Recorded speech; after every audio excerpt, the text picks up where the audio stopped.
ایک ایسی دیوار جو صرف پتھروں سے نہیں بلکہ دعاؤں، قربانیوں اور اللہ کی حکمت سے کھڑی کی گئی تھی، اور ایک قوم جن کے نام سے صرف زمین نہیں آسمان بھی لرز اٹھتا ہے۔ یہ کہانی ہے یاجوج اور ماجوج کی، اور یہ صرف کہانی نہیں، یہ قیامت کی سب سے خوفناک نشانیوں میں سے ایک ہے۔ دنیا کے ایک کنارے پر پہاڑوں کے درمیان دو ایسے قبائل رہتے تھے جو نہ قانون جانتے تھے، نہ انصاف، نہ رحم۔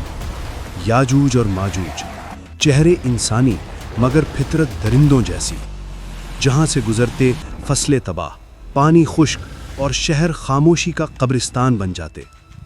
لوگ چیختے ہوئے کہتے، یہ لوگ آ گئے، سب کچھ ختم ہو جائے گا۔ یہ قوم اتنی زیادہ فساد تھی کہ لوگوں نے اپنی امید ایک بادشاہ سے جوڑ لی، ایک ایسے رہنما سے جسے دنیا ذوالقرنین کے نام سے جانتی ہے۔ ذوالقرنین صرف ایک بادشاہ نہیں بلکہ اللہ کا بندہ جسے قدرت، علم اور انصاف عطا کیا گیا تھا۔ جب ذوالقرنین اس علاقے میں پہنچے، لوگ رو رو کر بولے، یاجوج اور ماجوج زمین میں فساد پھیلا رہے ہیں، کیا ہم تمہیں مال دیں تاکہ تم ہمارے اور ان کے درمیان ایک دیوار بنا دو؟ ذوالقرنین نے جواب دیا، میرا رب جو مجھے دے چکا ہے وہ تمہارے مال سے بہتر ہے، تم بس میری مدد کرو، میں تمہارے لیے ایک ایسی دیوار بنا دوں جسے یہ پار نہیں کر سکتے۔ پھر پتھر لائے گئے، لوہا پگھلایا گیا اور پہاڑوں کے درمیان ایک عظیم دیوار کھڑی کر دی گئی۔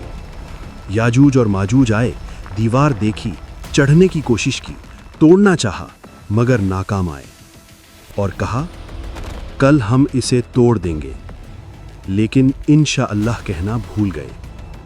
روز وہ دیوار کھودتے، شام کو تھک کر لوٹ جاتے اور رات بھر اللہ اسے پھر سے مضبوط کر دیتا۔ صدیاں گزر گئیں، نسلیں بدلتی رہیں، دیوار قائم رہی۔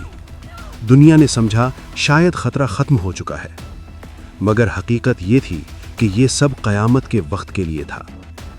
رسول اللہ صلی اللہ علیہ وسلم نے فرمایا کہ قیامت کے قریب یاجوج اور ماجوج کو چھوڑ دیا جائے گا، اور وہ ہر بلندی سے اتر آئیں گے، اور پھر وہ دن آئے گا جب اللہ کے حکم سے دیوار کمزور ہونے لگے گی۔ اس بار جب یاجوج اور ماجوج کھودیں گے اور شام کو لوٹیں گے تو کہیں گے، کل ہم اسے توڑ دیں گے انشاءاللہ، اور صبح دیوار وہیں ہوگی جہاں چھوڑی تھی۔ پھر وہ لمحہ آئے گا جب دیوار ٹوٹ جائے گی، اور یاجوج اور ماجوج سیلاب کی طرح دنیا پر ٹوٹ پڑیں گے۔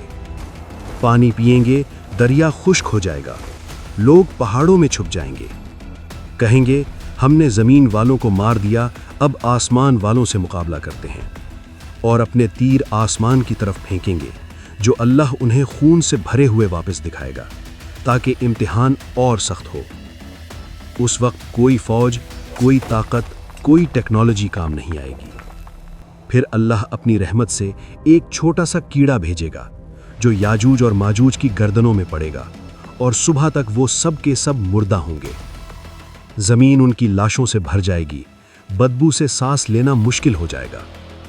پھر اللہ بارش بھیجے گا جو زمین کو پاک کر دے گی، جیسے کبھی کوئی فساد ہوا ہی نہ ہو۔ یہ ہیں یاجوج اور ماجوج، قیامت کی نشانی اور انسانی غرور کا انجام۔ سبق یہ ہے کہ جب اللہ کا فیصلہ آتا ہے تو دیواریں بھی کام نہیں آتی، اور جب اللہ بچانا چاہے تو کیڑے بھی لشکر بن جاتے ہیں۔ اگر یہ واقعہ آپ کو سمجھ آیا تو کامنٹس میں لکھیں کہ یاجوج اور ماجوج سے آپ کو کیا سبق ملا۔